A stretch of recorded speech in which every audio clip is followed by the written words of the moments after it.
በዚህኛው በኩል በቲክቶክ እና በልዩ ልዩ ማህበራዊ ሚዲያዎች ላይ በጠንካራ ሰራተኝነቷ እናቷን በመርዳት በማገዝ ለቤተሰቦቿ ጋሻና መከታ በመሆን የምትታወቀው ተወዳጇ ቲክቶከር ህሊና አያሌው በዚያኛው በኩል ደግሞ ለ3 ዓመታት ያክል በሊስትሮነት ስራ እየታተረ ጧት ማታ እየደከመ ገጠር ለሚገኙ ቤተሰቦቹ እጅግ ከፍተኛ ድካሙን የሚያሳየን በረከት ሊስትሮ በሚል መጠሪያ የሚታወቀው ወጣቱ በመካከላቸው ከባድ ውዝግብ ተፈጥሮ በማህበራዊ ሚዲያ ላይ መነጋገሪያ ሆኗል። ለውዝግባቸው መነሻ የሆነው ደግሞ ህሊና የምታስተዋውቀው ሜሪ ቦንዳ የተሰኘው ድርጅት ነው።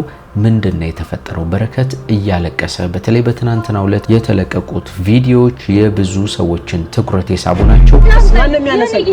አንቺ ታነሽኛለሽ ጎዳና ወድቅ ነገር እንዴ? እሱን አስቢ። ተረጋጋቢ ኪ በቃ በህግ እንጠይቃቸዋለን። ምንድነው እጠይቃለሁ። በህግ ነው ላይፍን ያበላሹት። ገባ ለህይወቴን ያበላሹት እዚህ ጋር አታልቅስ። በረከትን ያስለቀሰው ነገር ምንድነው? በዚህ ጉዳይ ላይ ህሊና ምን አይነት ምላሽ ሰጥታ ይሆን? ሱቁን መረከብ እችላለሁ ወይ አለኝ። አዎ ትችላለህ አልኩኝ። ሄድኩኝ። ሲሄድ 5 ወንዶች ተሰብስበው ቆመዋል። እሱ ብቻ አይደለም ካሜራ ይዘዋል ምናምን። ሲጀመር አላወራንም። ቅሬታ ቢኖረው ራሱ መጀመሪያ እኛም ማውራት ይችላል አይደል? አንድ ቀን እንኳን ቅሬታ አለኝ ብሎ ለኔ አልነገረኝ። የተፈጠረውን ነገር ወደ እናንተ እናደርሳችኋለን። ዴዚ በሚል መጠሪያ በዚሁ በቲክቶክ በኩል የምትታወቀው ወጣቷ ወላጅ እናት የሆኑት በቅርቡ ህይወታቸው ማለፉን በማህበራዊ ሚዲያ ላይ መነጋገሪያ መሆኑን ስናነሳው ስንነጋገርበት የቆየ ጉዳይ ነው። አሁን ደግሞ ሌላ አወዛጋቢ ክስተት ተፈጥሮ እናት በህይወት አሉ አልሞቱም የሚሉ በርካታ ነጥቦች እየተነሱ ጉዳዩ ወደ አልሆነ አቅጣጫ እየሄደ ይመስላል። ጠቅላላ የምታወራው ነገር ውሸት ነው የሚለው በጣም ያጋባናል። እንዴ መጠየቅ አለብን። አወዳዴ ቋን የት እንደተቀበረች ቀብሬ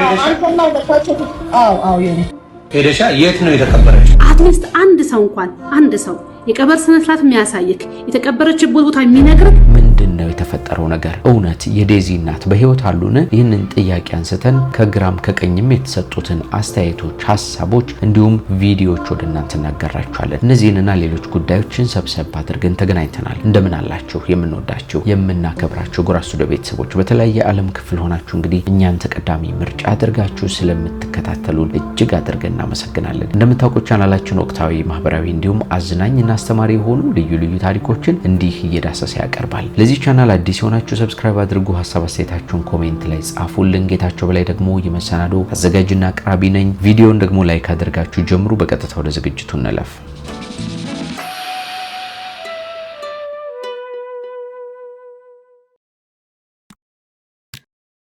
ዴዚ በሚል መጠሪያ በቲክቶክ የምትታወቀውና ከ600 ሺህ በላይ ተከታዮች ስላሏት ወጣት ጉዳይ ከዚህ በፊት አንዳንድ ነጥቦችን ስነግራችሁ ነበር። ምናልባት የምታስታውሱ ከሆነ እቺ ልጅ እንግዲህ እድገቷ በአሜሪካን ሀገር ነው የነበረው። እናቷ ናቸው ያሳደጓት። አማርኛም በዛም የምትችል ልጅ አይደለችም። ነገር ግን ኮልታፋው አንደበቷ አማርኛ ለመናገር የምታደርግበት ጥረት በጣም ተወዳጅ አድርጓት በብዙ ሰዎችን ትኩረት መሳብ ችላ በማህበራዊ ሚዲያ ላይ ተወዳጅ ሆና ቆይታለች። ወደ አዲስ አበባ ስትመጣ የነበረውን ስታወራበት የነበረውን ቋንቋ አጋርቻችሁ ነበር ከዚህ በፊት። ይሄው በዚህ እንደምትመለከቱት ማለት ነው።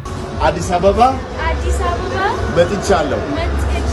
ያ ዴዚ አዲስ አበባ መጣለች። ይሄው እኔ አዲስ አበባ ሁሉም ኑ say hi. You have to say hi. ሰላም ናችሁ? እንዴት ናችሁ? የቲክቶክ ፎሎወርሶቼ ደህና ናችሁ? ከዚያ በኋላ 2030 በተሰኘው በኢቢኤስ ቴሌቪዥን የሚቀርበው የወጣቶች ፕሮግራም ላይ እንግዳ ሆና ቀርባ ነበር። የፕሮግራሙ አዘጋጅና አቅራቢ ጌች ደግሞ የተለያዩ ጥያቄዎችን እየጠየቃት በጣም እየተዝናና ነበር የሰራው ፕሮግራሙንና ታዲያ እነዚህ ነገሮች ከታዩ በኋላ ወደ አሜሪካን ሀገር ተመለሰች። አውሮፓ የሚገኝ አንድ ወጣት ኢትዮጵያዊ ጋር በቀጥታ የቲክቶክ ስርጭቶች ላይ ማውራት ትጀምራለች። እነዚያ ነገሮች ግን ቀስ በቀስ በሂደት ወደ ፍቅር የተለወጡ ይመስላሉና ዴዚም ልጁን እንደወደደችው ይፋ አደረገች። ከዚያ ግን እናቷ ወላጅ እናቷ ፈቃደኛ አልነበሩም በጉዳዩ ላይ። ልጅቷ ገና በእድሜም ያልበሰለች ብዙ ነገሮችን የማታውቅ በመሆኗ ጉዳት ላይ እንዳትወድቅባቸው በመስጋታቸው ግንኙነቱን አልፈልግም አልቀበልም ብለው ሐሳባቸውን አኖረው ነበር። ነገር ግን ዴዚ ደግሞ የእናቷን ሐሳብ ሳትቀበል ነገሩን ሁሉ ጥላ ወደ ልጁ በመሄድ ከሱ ጋር ኑሯን እንዳደረገች ከዚህ ቀደም ሲነገር በተለያዩ ማህበራዊ ሚዲያዎች ላይ ሰምታችሁ ይሆናልና እዚያ ከገባች በኋላም ደግሞ ነፍሰ ጡር ትሆናለች ማለት ነው። በዚህ መሃል ግን ያልተጠበቀ ነገር ተፈጠረ። እናት ወደ ኢትዮጵያ መጥተው ዚኑሯቸውን ለማድረግና የተለያዩ ስራዎችን ለመስራት ሐሳብ እንደነበራቸው ይሄው የ2030 ፕሮግራም አዘጋጁ ጌች በፌስቡክ ገጹ ላይ አስፍሮት ነበርና እነዚያን ነገሮች እያሰቡ ባለበት ግን ህይወታቸው አለፈ ተብሎ በማህበራዊ ሚዲያ ላይ መሰራጨት ጀመረ። በጣም ብዙ ሰዎች ነበሩ ሲያዝኑ የነበረው በዚህ ጉዳይ ላይ።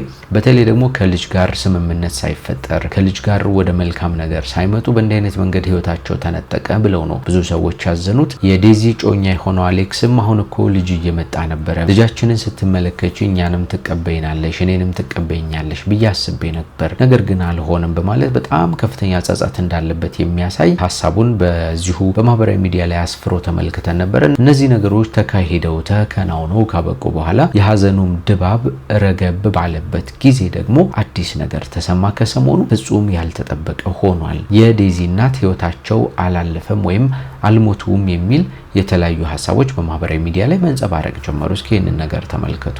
አይል ግን አዲስ አበባ ነኝ ያለሁትና ኤደን የምትባለው ቀብረታለሁ ካለች ጀምሮ ኤካ ሚካኤል አለች። ሄጄ ጠያየኩ፣ የለም እሷ ባለችው ቀን መልሳ የዛሬ ወር ነው የተቀበረችው አለች።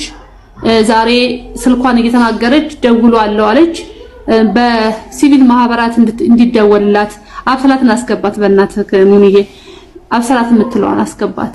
በሲቪል ማህበራት ሲደወልላት ስልኳ አይሰራም። ጭራሽ እንደውም እሷ አዲስ አበባ ነኝ ያለችው ውሸት ነው። አዲስ አበባ ላይ የለችም። ከዛ ሚዲያ ላይ ተመጣለህና ቀብሬያታለሁ ትንዛዜ ተነቧል 52 ዓመት እንደሆነች ምናምን ትልህና ግን ጠቅላላ የምታወራው ነገር ውሸት ነው። ዛሬ ምን ተፈጠረ መሰለክ? ከጀርመን የምናውቀው ሰው ነው ዳኒ የሚባል ልጅ ከጀርመን ገባ። አብሰላትም ያለችው ጀርመን ነው። ገብቶ ሁሌ የምንገባባት ቤት አለች የኛ ጓደኛ። እሷ በጀመራ ቮይስ ላከላት። በህይወት አለች ቲና አልሞተችም እና የሰራሁት ቪዲዮ ነበር በጣም ብዙ ሺህ ታየልኝ። አጥፋ በህይወት አለች ብላ እማቃት ልጅ ጀርመን ላይ ሱቅ ያላት የምትታወቅ ሰው ደውላ ተናገረችኝ አለ። ከዛ በኋላ እስቲ ድጋሚ ደውላል ነው በፊት ለፊታችን ደወለ ማለት ገስ ላይ ያለን ደወለ። ልጅቷ ጋር ስትደውል በህይወት አለች ነው የምትለው ያቺም ሴት። ስለዚህ አሁን የኛ ሉልም አብሰላትም ሁላችንም እያደረግን ያለነው ምንድነው አገር ውስጥ ባለው መች ገባች የት ነው የተቀበረችው ለቅሶ ካለ ሬሳ ማለት የተቀበረበት ቦታ ካለ ኢቭን ኤደንን ምን አልኳት መሰለክ ዛሬ ለገለልተኝነት ፖሊስ ይዤልሽ ከፖሊስ ጋር ተቀበረች የምትዩበትን ቦታ ውሰጂንና መቃብሩን አናሳየን ለደህንነትሽ ላንቺም ለኛም ለሰውም ለደህንነት ሲባል ከፖሊስ ጋር ነው ያልኳት። የሚገርም ይሄ ሁሉ አማራጭ የሰጠዋትኝ ፈቃደኛ አይደለችም። እንደሰማችሁትና እንደተመለከታችሁት እንግዲህ የዴዚ እናት ህይወታቸው አለፈ ከተባለ በኋላ የቀብር ስነ ስርዓታቸው ተፈጸመ የተባለበት ቦታ የካ ሚካኤል ሄደ። ከዚህ በተጨማሪ እንግዲህ የቀብር ስነ ስርዓት በሚፈጸምበት ጊዜ ምናልባት ቪዲዮዎች፣ ፎቶዎች፣ ሌሎችም አይነት ማረጋገጫዎች ሊወጡ ስላልቻሉ ሞተዋል ብለን ለመደምደም አልቻልንም። ሌሎችንም አይነት መረጃዎችን ሰዎችንም ስንጠይቅ አልሞቱም የሚሉ ነገሮች እየበዙ ስለሆነ በእነዚህ አይነት መንገድ ነው ያለው የሚል ሐሳቧን ነው ልጅቷ እየሰጠች የምትገኘውና ምንም ማስረጃ ግን የሚመጣልን ነገር የለም። እንደሰማነው እሁድ ተቀበረች ተባለ። አትሊስት አንድ ሰው የቀብር ስነ ስርዓት የሚያሳይክ የተቀበረችበት ቦታ የሚነግርክ በቪዲዮ ነገሩ ግን እስከ መጨረሻው ድረስ መስማት ይተበቅባቸዋል አወዛጋቢ ስለሆነ ለማንኛውም ከግራም ከቀኝም ያሉትን አስተያየቶች እንስማቸው።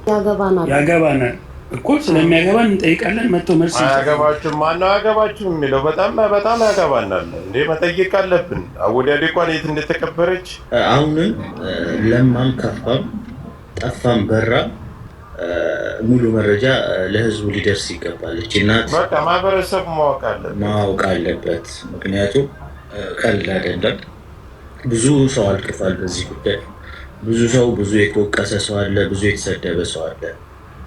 ይሄ ነገር ደግሞ ውሸት ሆኖ ከመጣ ሌላ ትልቅ ሚስጥር ይዞ የሚመጣ ስለሆነ በደንብ በዚህ ጉዳይ ላይ የሚጠየቅና ሙሉ መረጃ ለህዝቡ ሊሰጥ ይገባል የሚል ሀሳብ ነው እኔ ያለኝ።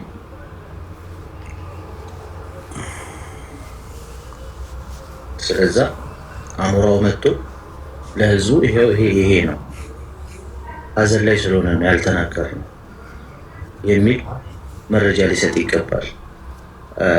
ወይም ደግሞ ዴዚ ወይም ደግሞ መሞቷን ለህዝብ ለመናገር የተሯሯጡት እዚህ ላይ እንግዲህ እየተናገሩ የሚገኙት ልጅቷ ሆነች ወይም ደግሞ እጮኛዋ በዚሁ በማህበራዊ ሚዲያ ላይ መተው እውነቱን ሊነግሩን ይገባል የሚል ሀሳባቸውን ያስቀመጡት። በዚህ ጉዳይ ላይ እኔ እንኳን የምናገረው ነገር ምናልባት እነዚህ ልጆች በጣም ከባድ ሁኔታ ላይ ነው ሊሆኑ የሚችሉት ብዬ ማስበውና አሁን በዚህ ሁኔታ ላይ ይሄን ነገር ለመናገር ምናልባት ካሉበት ሁኔታ አንፃር ከባድ ሊሆን ስለሚችል በዛ አንፃር መረዳት ይተበቅብናል ብዬ ነው ማስበው። እንግዲህ እውነቱን ወደፊት ደግሞ እናየዋለን። እስኪ እንቀጥልበት። ግን እሷ እኮ ኢትዮጵያ ሄደችው ሬስቶራንት ልትከፍት ነው ሆቴል እና ብሩንስ አጓጉቷቸው ከሆነ ንብረቱንም ምናምን መጣራት ያለበት ነገር ብዙ ነገር አለ። ኦኬ ሬስቶራንት ለመክፈት ኢትዮጵያ ለዛ ጉዳይ ሄደችው። ኢንተርቪው ያደርጋ ነበረ። ማህበራዊ ሚዲያ ላይ እየተሰጡ የሚገኙት አብዛኞቹ አስተያየቶች ግምቶች ናቸው። እንግዲህ እናት ገንዘብ ይዘው ስለመጡ እዚህ ሬስቶራንት ለመክፈት ሀሳብ ስለነበራቸው ያንን ገንዘብ ያዩ የተመለከቱ ያጓጓቸው ሰዎች የሆነ ነገር አድርጓቸው ቢሆንስ እንዲሆኑ ቢሆንስ እንዲተፈጥሮ ቢሆንስ የሚሉ ማስረጃ የሌላቸው ግን እንዲሁ ግምቶች ሊሆኑ ይችላሉ የሚሉ ግምቶችን ነው እየሰጡ የሚገኘው። እውነቱን ወደፊት የምናውቅ ይሆናል ብዬ አስባለሁ። አሁን የተመለከትናቸው እናት በህይወት አሉ አልሞቱም፣ እውነቱ ሊገለጥ ይገባል፣ ልጆች በማህበራዊ ሚዲያ ላይ መተው ሊናገሩ ይገባል የሚሉ አስተያየቶችን ሰብሰብ ያሉበት ነው የተመለከትነው። አሁን ደግሞ እኔ ባይኔ አይቻለሁ ተመልክቻለሁ ቀብር ያለው እናት የሉም ሞተዋል የሚል አስተያየታቸውን የሰጡ ሰዎችን ደግሞ እንመልከት። አስከትለን ቀብር ሄደሻ የት ነው የተቀበረችው? እንትን የካ ሚካኤል ሾላ ጉርድ ሾላ ጋር ያለው ሚካኤል ጉርድ ሾላ ያለው ሚካኤል የዛ የጉርድ ሾላ ሚካኤል እባካችሁ ስልክ ስጡኝ። መቼ ያለፈው እሑድ ከ5 ሰዓት እስከ 6 ሰዓት ተብሎ ነበር ቀብሩ። እንደውም እስከ 7 ሰዓት ነው የወጣ ነው። ዝናብ ዘንቦ ምናምን ሌት ሆነ ማለት ነው። ፎቶ አለ ትንሽ ቪዲዮ ወይ ፎቶ አላረግሽም አንቺ ወይ የሚያረጋስ ያለፈው እሑድ በየካ ሚካኤል የቀብር ስነ ስርዓታቸው የእናት ተፈጽሟል የሚል ሐሳቧን እየሰጠች ነው የምትገኘው እኛዋ ልጅ። በሰዓቱ እነማን ነበሩ የሚል ሐሳብም ተነስቶ ነበረ። የልጅቷ እጮኛ አሞራው የተባለው ወጣት የሱ ቤተሰቦችም ነበሩ የሚል ሐሳቧን ነው እንግዲህ ያስቀመጠችው። ሌላ ደግሞ የእናት ዘመዶቻቸው ቤተሰቦቻቸው ሌሎችም አይነት ሰዎች ነበሩ ነው ሌላኛው ሐሳብ። ለማንኛውም ከግራም ከቀኝም በዚህ ጉዳይ ላይ ሐሳቦች በእንዲህ አይነት መንገድ ነው እየተነሱ የሚገኙት። አንዳንዶቹ እናት ሞተዋል ይላሉ፣ ሌላኞቹ ደግሞ በህይወት አሉ ምንም አይነት ማስረጃ የለም የሚል ነው ሐሳባቸው። እንግዲህ በዚህ ጉዳይ ላይ ወይ ልጆቹ ሌሎች ሰዎች ምላሽ ይሰጡበታል ብዬ አስባለሁ። ለማንኛውም ግን ይሄንን ፕሮግራም እያቀረብንበት ያለው ምክንያት ወይም ይሄንን ሐሳብ ያነሳንበት ምክንያት ክርክሮቹን ለመስማት ሳይሆን በማህበራዊ ሚዲያ ላይ ያልተጣሩ በግምት የሚወሩ ነገሮች እየተበራከቱ ስለሆነ ዝም ብሎ የሚሰማው ነገር በሙሉ እየሰማን ማመን እንደሌለብን ገና የተጣራ ነገር እስኪመጣ እውነታው እስኪገለጥ ከቤተሰብ አንደበት እስክንሰማ ድረስ ጉዳዩ በዚሁ መያዝ እንዳለብንና ይህ ነው ተብሎ የሚጨበጥ እውነት እንደሌለው እንድታውቁ ለማለት ነው። አስከትለን የተወዳጇን ቲክቶከር የህሊና አያሌውንና የበረከት ሊስትሮን ድንገተኛ የሆነ ውዝግብ እናቀርባለን።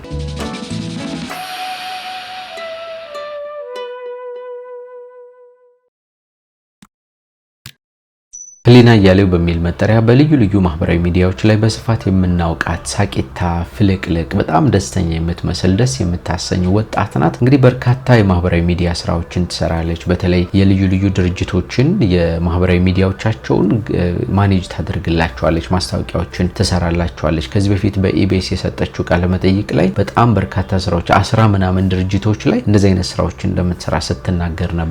በጣም የሚያስገርም ነው። ይሄ የስራ ትጋቷ የሚገርም ነው። ከልጅነቷ ስንጀምር ከእናቷ ጋር በጣም ጥብቅ የሆነ ግንኙነት ያላት ልጅ ናት። ወላጅ እናቷ እንግዲህ እሷን ለማሳደግ ቤተሰባቸውን ለመርዳት ሲሉ ያልሰሩት ስራ ያልወጡበት ያልወረዱበት የህይወት መንገድ አልነበረም። የቤት ሰራተኛ ሆነው እስከ መስራት ካፌ ላይ አስተናጋጅነት ሆነው ሰርተዋል። ጽዳት ስራ ሰርተዋል። የሰው ልብስ አጥበዋል። ከዚያ ባለፈ ደግሞ ከሀገር ተሻግረው አረብ ሀገር ድረስ በመሄድ ስራ እስከ መስራት ድረስ ደርሰዋል። እነዚህ ሁሉ ነገሮች ሆነው ግን የቤተሰባችን ህይወት ሊለወጥ ባለመቻሉ እኔ እናቴን ማገዝ መርዳት እንዳለብኝ የተሰማኝ የመጣው ገና ልጅ ሆኜ ነበር ትላለች ህሊና። ከዚያ ጊዜ ጀምሮ እንግዲህ የተለያዩ ስራዎችን በመስራት ቢያንስ የራሷን ወጪ ለመሸፈን ትሞክር ነበር። ስትሰራው ከነበረው ስራ መካከል አንዱ ሹሩባ መስራት ነው። ቤታቸው በር ላይ ሹሩባ እንሰራለን የሚል ጽሁፍ ትለጥፋለች። ስልክ ቁጥሯን ታስቀምጥና የአካባቢው ሰዎች እየደወሉ እዚህ ነይ እንዲህ አይነት ቦታ ብቅ በይ ይሄንን ስሪልኝ እያሉ እያዘዟት 10 ብር 15 ብር እየተቀበለች ሹሩባ ትሰራ ነበር ማለት ነውና ከዚያ ቀስ በቀስ ደግሞ ወጣቶችና ቲያትር ቤት ላይ ሌሎች ሌሎችም አይነት የኪነ ጥበብ ስራዎች ያሉባቸው ቦታዎችም ላይ ትሞክር ነበር ፍላጎቷንም ጎን ለጎን ለማስኬድ ምክንያቱም ሳድግኔ ጎበዝ ተዋናይት መሆን እፈልጋለሁ የሚል ህልም ስለነበራት ማለት ነው ነገር ግን ቤተሰቧን ማገዝ ስላለባት እናቷን መርዳት ስላለባት ነው ከኪነ ጥበቡ ባሻገር እነዛን ስራዎች የምትሰራው ህይወቷን ለመለወጥ ስትል ማለት ነውና እንደዛ አይነት ጥረት ውስጥ ነበረች እንደዛ አይነት የሥራ ባህል የነበራት ልጅ ናት ከዚያ ወደ ዩኒቨርሲቲ ያመራች ድሬዳዋ ዩኒቨርሲቲ ከገባች በኋላ እንደምታውቁ ድሬዳዋ የተለያዩ የሥራ እድሎች ያሉበት ከተማ ነው ከበረሃ የሚመጡ የተለያዩ እቃዎች አሉ እነዛን እቃዎች እያመጣች አዲስ አበባ ትሸጥ ነበር በእንደዛ አይነት መንገድ የንግዱን ዓለም በሚገባ ነበር የተቀላቀለችው ማለት ነው እነሱን ስራዎች እየሰራች ጥሩ ነገሮችን እያገኘች ለትምህርቷ ወጪ የሚሆናት ለትራንስፖርት የሚሆናትን ከዚያ አለፍ ሲል እናቷንም ደጎም እያደረገች ትምህርቷን ተምራ ካጠናቀቀች በኋላ የተለያዩ የቅጥር ቦታዎች ላይ ገብታ በጥቂት ደሞዝ ትሰራ ነበር ከጎን ግን ቀደም ያልኳችሁን ሶሻል ሚዲያ ማኔጅመንት ስራዎችን መስራት ጀመረች ማለት ነው ቀስ በቀስ ወደ ቲክቶክ እና ወደ ማህበራዊ ሚዲያዎች ላይ መምጣት ጀመረች በጣም ጥሩ ተቀባይነትን ማግኘት ጀመረች ማለት ነው እናቷ ሻይ ቡና እያሉ በሚሰሩበት ጊዜ አብራ እየሄደች የሚሰሩትን ስራ እየቀረጸች እሷም አብራ እየፈጋች ጀሪካን ስትሸከም በቀማት ሰራው ነገር አልነበረም ያንን ሁሉ ስታደርግ እየቀረጸች በማህበራዊ ሚዲያ ላይ ታስቀምጥ ነበርና ይሄ እውነተኛ የሆነውን ህይወቴን በማጋራቴ ትክክለኛ የሆነውን ማንነቴን በማሳየቴ ሰው የነበረው ተቀባይነት ጥሩ ነበር ትላለች ከዚህ ውጭ ከጓደኞቿ ጋር ስትገናኝ ሌሎች ቦታዎች ላይ በመትሄድበት ጊዜ ወጪ ለመቆጠብ ማለትም እንደምታውቁት አርቲፊሻል የሆነ ማንነታችሁን ለሰው የምታሳዩ ከሆነ የሚጠበቅባችሁም ነገር በዚያው ልክ ነው ለምሳሌ ሀብታም ሳትሆኑ ሀብታም መስላችሁ የምትታዩ ከሆነ ሰዎች ሲያገኙአችሁ ልክ እንደ ሀብታም አይነት ወጪ እንድታወጡ ሀብታም የሚገባበት ቦታ ላይ እንድትገቡ ይጠብቃሉ አይደለ እውነተኛ ማንነታችሁን ስታሳዩ ግን እዚያው እንደታያችሁበት ነው እንጂ ሁሉም ሰው የሚጠብቃችሁ ከናንተ የተለየ ወይም አዲስ የሆነ ነገር አይጠብቅም እሷም ያ ነገር እውነተኛ ማንነቴን በማሳየቴ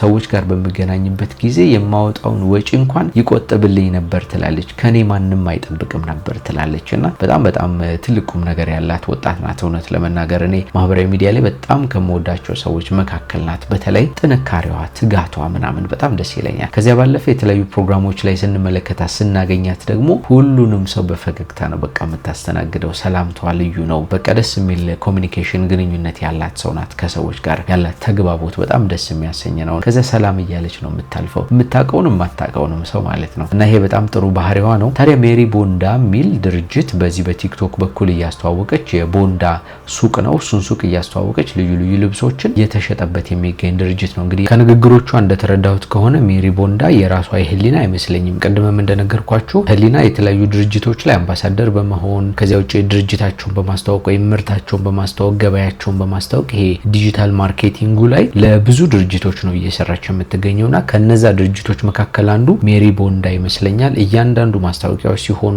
አዳዲስ ልብሶች ሲሆኑ ወይም ሌሎች አይነት የሚያስፈልጉ የማርኬቲንግ ስራዎችን በሙሉ በዚሁ ሜሪ ቦንዳ በሚለው የቲክቶክ አካውንት በኩል ህሊና ናት የምታስተዋውቀውና ለዚያም ይመስለኛል በቀጥታ ከበረከት ጋር ፊት ለፊት እንዲህ አይነቶቹን ነገሮች እያደረገች የምትገኘውና መጀመሪያም ማስታወቂያውን እሷ ነበረች የተናገረችው ትናንትናም የተለቀቀው የቀጥታ ስርጭቱ ቪዲዮ ላይ የነበረችው ራሷ ህሊና ናት ታዲያ ያላችሁ ህሊና በሜሪ ቦንዳ የቲክቶክ አካውንት በኩል ስለ ሜሪ ቦንዳ ቪዲዮ ሰርቶ ከፍተኛ ቪው ማግኘት የቻለ ሰው ከዛ ይመረጥና ወደ ቻሌንጅ እንዲመጣ እናደርገዋለን የሚል ማስታወቂያ ይሰራሉ ማለት ነው የሜሪ ቦንዳን አካውንት 100,000 ፎሎወር ካስገባ እኛ ይህንን የምታዩትን ቦንዳ ቤት ከነ ልብሱ ከነ ብረቱ ከነ ሻንጉሊቱ እያንዳንዱን ጋር ከነ ቁልፍ አስረክበን እንወጣለን ከዚያ ያንን ማስታወቂያ ተከትሎ በጣም በርካታ ወጣቶች ቪዲዮ ሰርተው የሜሪ ቦንዳ ሱቅ ለኔ እንዲሆንልኝ የምትፈልጉ ሰዎች ይህንን ቪዲዮ ተመልከቱልኝ በማለት ካቀረቡ ሰዎች መካከል አንደኛው በረከት ሊስትሮ በሚል መጠሪያ የምናውቀው ወጣት ነው ሊስትሮ ሲጠርጋ ሳምሮ ሊቀየር ነው ወደ ቦንዳ ኑሮ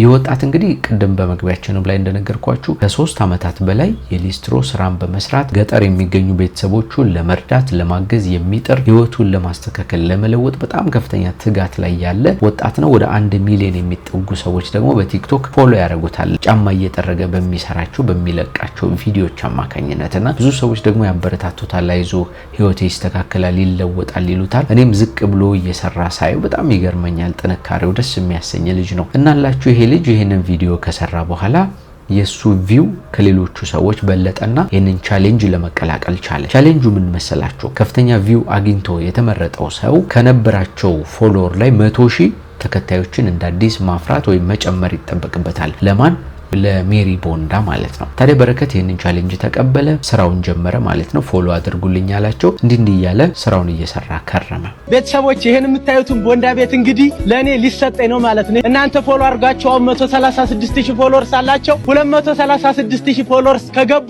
ይሄ ቦንዳ ቤት ይሰጠኛል። ይሄ ቦንዳ ሱቅ በግምት ወደ 1.5 ሚሊዮን ብር እንደሚያወጣ እንደተነገረውና ይህንን ሱቅ እጁ ካስገባ በጣም ጥሩ የህይወት መንገድ እንደሚኖረው ነው ሲናገር የነበረው። ከዛ በመጨረሻ እንዳልኳችሁ ተሳካለት።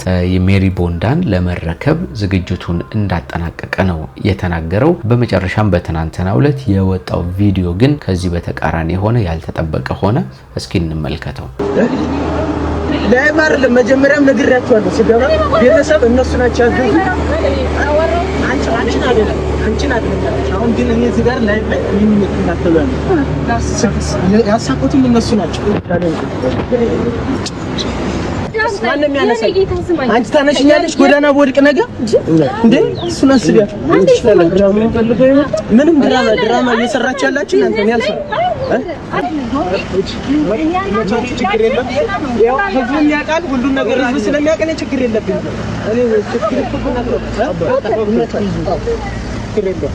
እኔ ችግር የለም። አንድ ሰው ካለኔ ቪዲዮ ከቀረጸኝና ቪዲዮን ተለቀቀ እናቴ ትፈታጋ ችግር የለም። እኔ ምን አገባኝ? እኔ ከዛ እኔ ማረጋውን አረጋለሁ። ተረጋጋ ቤኪ። በቃ በህግ እንጠይቃቸዋለን። ምንድነው እጠይቃለሁ። በህግ ነው ላይፍን ያበላሹት። ገባ ለህይወቴን ያበላሹት እዚህ ጋር እንዴ ምንድነው ያል 1.5 ነው ያሉት። 300,000 ብር 100,000 ብር አይወጣም እንዴ እንደዛ የሰው ፊት ስንት ገርፎኝ እናቴ ነው ቻጋቴ ነው እንዴ ያረጋት እንዴ ምን አስፈራል? እንካ ቪዲዮ እኮ መፍራት የለባችሁ። ሀቀኛ ከሆነች እሷ በሀቅ ቪዲዮ ስቀርጽ እኔ እየተቀረጽኩ አይደል እንዴ? ይሄን እኮ ማሰብ ያለባችሁ። ቦንዳ ቤቱን ተበልቷል። በሰብ ልጁ ተጨበርበረ። በቃ ተበላ ቦንዳ ቤቱ። አሁን ላይፍን ነው ያበላሹት። በቃ ምንድነው ይበላሽቶ ተስፋ አስቆረጡኝ። ችግር የለም እናንተው ትፈርዱናላችሁ ጋር እግዚአብሔር ላይ እንደዚህ ለፍቼ እኔ ከዚህ በኋላ ምን ተስፋ አራይዞ በእናትህ አታልቅስ። ኧረ በእናትህ እንዴ በህግ ነው የምንጠይቃቸው። ቤኪ በእናትህ ምን ሆነህ ነው እንዴ? እንደዚህ ዘርቼ በህግ ነው የምንጠይቃቸው። ሰራብኛል እንዴ ለምን ጌም አታልቅስ። ጌም ይዘሩብኛል እኔ ጋር ለምን ዴዳሊ በቀለጃ ነው እንዴ? ሰራው አይደል ቻሌንጅን በቃ የምፈልገውን ነገር በዘራው ትልቅ ማግኘት አለብኝ እዚህ ጋር። አሁን እንደሰማነው እንደተመለከትነው የበረከት ሐሳብ ምንድነው 1.5 ሚሊዮን ብር ይገመታል ይሆናል የተባለው የሜሪ ቦንዳ ሌላ ባለሙያ ወስጄ ቼክስ አድርግ ግን 300,000 ብር እንኳን አይሆንም አሉኝም። ከዛ የበለጠ ገንዘብ አያወጣም አሉኝና ተሸውጃለሁ፣ ተስፋዬን ሁሉ አጥቻለሁ እያለ በማልቀስ ነው ሐሳቡን ሲገልጽ የነበረው። ተወዳጇ ቲክቶከር ህሊና አያሌው ይሄንን ቪዲዮ ሰርታ በጉዳዩ ላይ ማብራሪያ ያስፈልገዋል፣ ምላሽ ያስፈልገዋል ብላ ይሄን ነገር ሰርታለች። እስኪ እንስማውና እንመለስበት። ለበረከት ሱቁን ልናስረክብ ሄደን የነበረውን ሁኔታ አይተን እንመለስ። እንግዲህ ከዚህ በኋላ በረከት ሊስትሮን በሊስትሮ ብቻ ሳይሆን የቦንዳ ነጋዴ ሆኖ ማለትም የዚህ ሱቅ ባለቤት ሆኖ ነው የምታገኙት። እንኳን ደስ አለ። እንኳን ደስ አለ። በጣም ደስ ብሎኛል። አመሰግናለሁ። ፎሎወሮችን አታመሰግናችሁ? ያው ሱቃችንን ቆጥረን ለመረከብ ነው የመጣ ነው ማለት ነው። እንደምታዩት ሜሪ ቦንዳ አልሰጥም አላለችም። እንደውም በራሷ ንግድ ፍቃድ እንዲሰራ እንዲሁም ደግሞ 3 ወር የተከፈለበትን የቤት ኪራይ ራሱ እንዲሰራበት ፈቅዳለት ነበር። እንደምታውቁት ሜሪ ቦንዳ በጣም ታዋቂ ናት። 3 ብራንች አላት። የለመደ ብራንቿን ነው የምትሰጠው። ያ ማለት ሽጣ ልውጣ ብትል እንኳን ቁልፍ ሽጣ ነው የምትወጣው። ራሷ ይሄን ያህል ይገመትልኛል ብላ ያለችውን ዋጋ አወጣች። ዛሬ ደግሞ በጣም የሚገርመኝ በረከትን ጠርቸው ቻሌንጁን ከመቀበሉ በፊት አሳይቼዋል። እያንዳንዱን ሱቅ አሳይቼው እንደዚህ ነበር ያመሰግነው። በጣም ደስ ብሎኛል። ደስታዬ ከልክ በላይ ነው። እርግጠኛ ነኝ እንደሚጨምርና ይሄንን ሱቅ እንደሚወስደው መመረቅ ስላለብኝ ይሄንና ይሄንን ገዝቻለሁ። ሜሪ ስንት ነው ዋጋ? ሱቅ ውስጥ በጣም ሙሉ ልብስ ነው ያለው። እሱ ብቻ አይደለም፣ አሻንጉሊት አለ፣ ብረቶች አሉ፣ ሙሉ የተሟላ ሱቅ ቢሆንም ቪዲዮ ከተለቀቀበት 15 ቀን ቢሆንም የሰጠነው 20 ምናምን ቀን ሆኖ ራሱ ሜሪ ቦንዳ ቁልፉን ለመስጠት ፍቃደኛ ነበረች። እንደውም ትላንትና ላገኘሁትኝ ሰዓት ፎሎወሩ ራሱ አልሞላም፣ ቀንሶ ነበር። ግን እንደዛም እኛ በጣም ዊሊንግ ነበር ለመስጠት። ሱቁን መረከብ እችላለሁ ወይ አለኝ። አዎ ትችላለህ አልኩትኝ። ሄድኩኝ። ሲሄድ 5 ወንዶች ተሰብስበው ቆመዋል። እሱ ብቻ አይደለም ካሜራ ይዘዋል ምናምን። እኔ አይቶት በቃ ደስ ብሎት ምናምንና እግዚአብሔር ነው የምላችሁ በቃ ደስ ብሎኝ ቪዲዮ ሲቀርጹና እንደዛ ነው መሰለኝ። ከዛ ቪዲዮ ሰርቼ መሀል ላይ እገባለሁ። ላይቭ ነው አለኝ። አንዱ ላይቭ እንዳለ አላውቅም።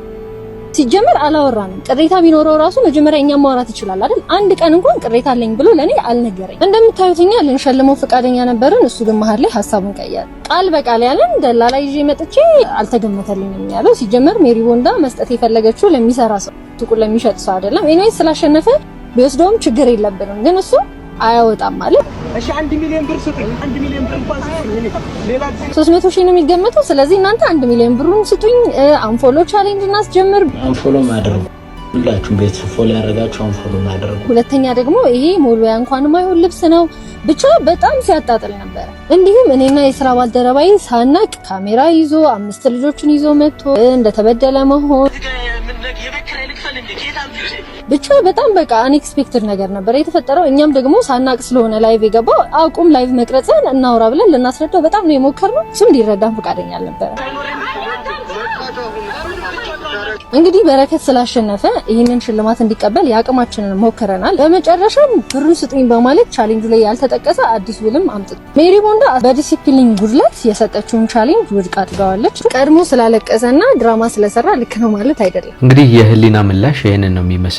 ስለዚህ ሜሪ ቦንዳ የተባለው ድርጅት የሰጠውን እድል በእንደዚህ አይነት መንገድ እንዳልተጠቀመበት ነው ህሊና ያብራራቸው እና ይሄንን የተመለከቱ ብዙ ሰዎች በጉዳዩ ላይ ሀሳብ የሰጡ ሰዎች ሁለት አይነት ምልከታ ያላቸው ናቸው። አንዳንዶቹ በረከትን ደግፈዋል፣ ሌላኞቹ ደግሞ ሜሪ ቦንዳን ደግፈው ሀሳብ ሰጥተዋል። በረከትን የደገፉት ሰዎች ሜሪ ቦንዳ በረከት ላይ ጥፋት እንዳጠፋ፣ በደል እንደበደለ፣ በረከትን እንዲህ እንዳስለቀሱትና ሌሎች አይነት ሀሳቦችን ሰጥተዋል።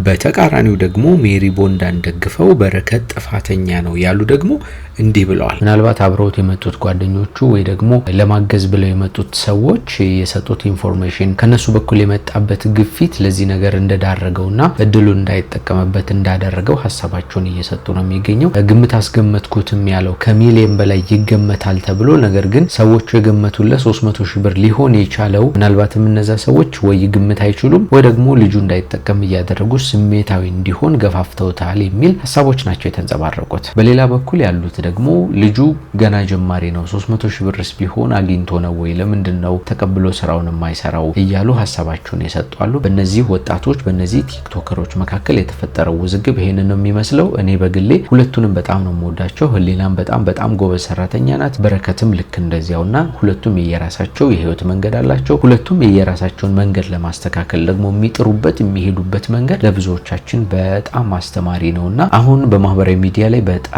መነጋገሪያ ከሆኑ ጉዳዮች መካከል እነዚህ ጥቂቶቹ ናቸው ማለት ነው። በተለያየ ዓለም ክፍል ሆናችሁ እኛን ተቀዳሚ ምርጫ አድርጋችሁ የምትከታተሉን ውድና የተከበራችሁ ጎራ ስቱዲዮ ቤተሰቦች እንደምታውቁት ቻናላችን ወቅታዊ፣ ማህበራዊ እንዲሁም ደግሞ አዝናኝና አስተማሪ የሆኑ ልዩ ታሪኮችን እንዲህ እየዳሰሰ ያቀርባል። ዛሬም መነጋገሪያ የሆኑትን ጉዳዮች በእንዲህ አይነት መንገድ አቀርብንላችሁ። ጌታቸው ላይ ደግሞ አብሬያችሁ ቆይታ አድርጌያለሁ። ለዚህ ቻናል ግን አዲስ የሆናችሁ ካላችሁ ሰብስክራይብ አድርጉን፣ ሀሳብ አስተያየታችሁን ኮሜንት ላይ ጻፉልን፣ ቪዲዮንም ላይክ አድርጉ። በሚቀጥለው ደግሞ በአዳዲስ ጉዳዮች እንደገና እንገናኛለን። እስከዚያ ግን ሰላም ሆኑልን።